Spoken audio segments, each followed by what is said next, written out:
Cinquième manche du Trophée Madio Crédit Mutuel à Renazé en Mayenne, le fief de Marc et Yvon Madio, où Paul Becchio, le cadet de Corbeil-Essonnes, étrenne son tout nouveau maillot de champion de France, un titre obtenu en mai dernier en Alsace.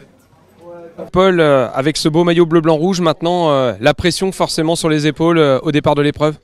Ouais, je vais avoir un peu plus de pression qu'avant mon titre au championnat de France, mais bon, je viens ici pour prendre du plaisir et aussi grappiller quelques points. Grappiller des points, j'imagine que c'est forcément important. Te voilà placé au classement général. Ce trophée Madio devient un objectif?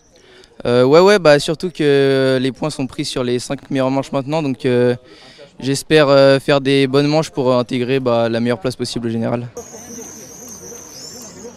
C'est pas souvent que l'on a des féminines au départ des manches du Trophée Madio venues se frotter aux garçons, mais j'ai à côté de moi la championne de Bretagne, U17 féminine, Éloane Le Breton. Éloane, un petit peu de pression aujourd'hui de se retrouver au milieu de 161 garçons, parce que vous êtes 3 filles.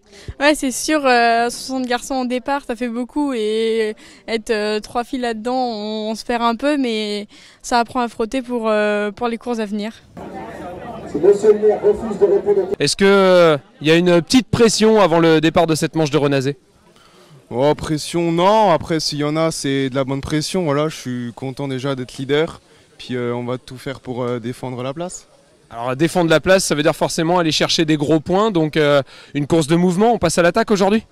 Ouais, on va déjà voir qui va partir en échappée, suivre les coups et pourquoi pas contrer et puis pouvoir partir comme Hugo Boucher.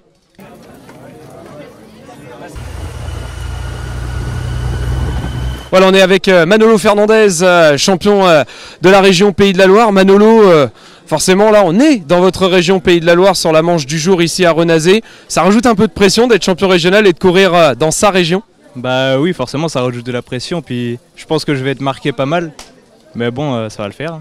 Bon, après l'objectif aujourd'hui c'est une course de mouvement, tenter d'être dans un bon coup et puis aller chercher le meilleur résultat possible. Ouais, voilà, je vais essayer d'être dans les bons coups, puis on va voir comment ça se passe. Bon, à ton avis, est-ce que tes camarades qui t'ont charrié avant de venir en interview en disant « représente-nous bien » vont être contents du résultat? Ah ben j'espère, j'espère quand même. On leur demandera à l'arrivée. Merci Manolo, bonne course.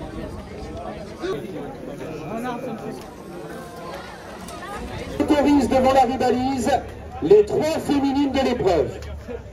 Parce que ça, c'est normal de les mettre...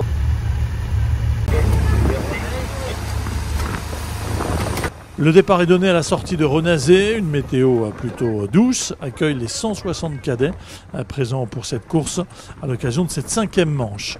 Un peu moins de 80 km à couvrir et 3 belles bosses qui devraient faire la sélection au sein du peloton. Première échappée de la journée au 10e kilomètre, Nicolas Dejour de l'AS Romillet. Ce dernier va passer en tête les premiers grimpeurs.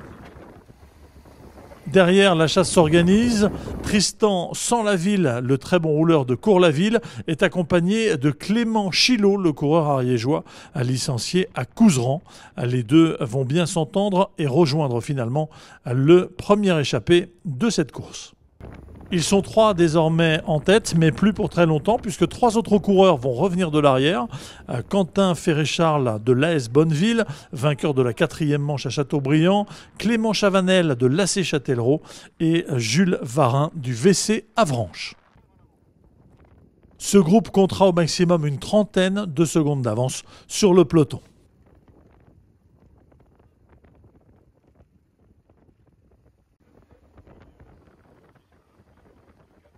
Au 50e kilomètre, les échappés sont rejoints par le peloton et la course est donc totalement relancée.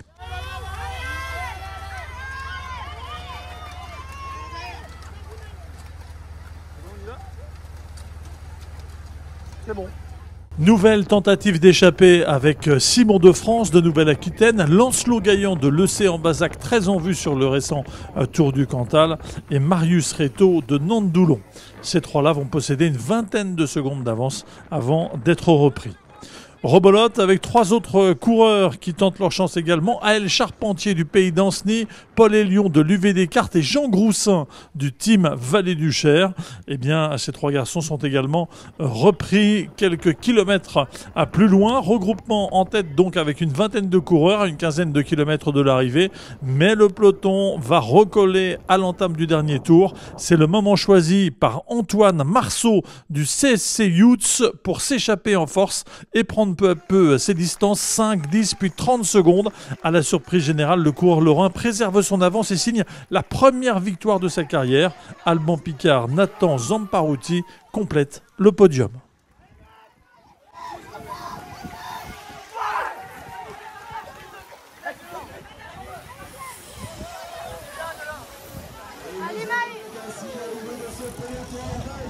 Antoine Marceau. Je suis parti, puis j'ai vu que personne ne me suivait. J'ai vu que j'avais 10-15 mètres et puis j'ai roulé à bloc. Après la moto à côté de moi, elle m'annonçait le temps, elle me disait 15 secondes, 20 secondes, 30 secondes. Et puis à l'amorce du dernier tour, j'ai 35 secondes je crois. Et puis je continue parce que je pense que derrière ça doit se regarder. Et puis quand on rentre dans la ville, la moto elle me dit 55 secondes, bravo c'est gagné. Et puis là c'était du bonheur jusqu'à la ligne.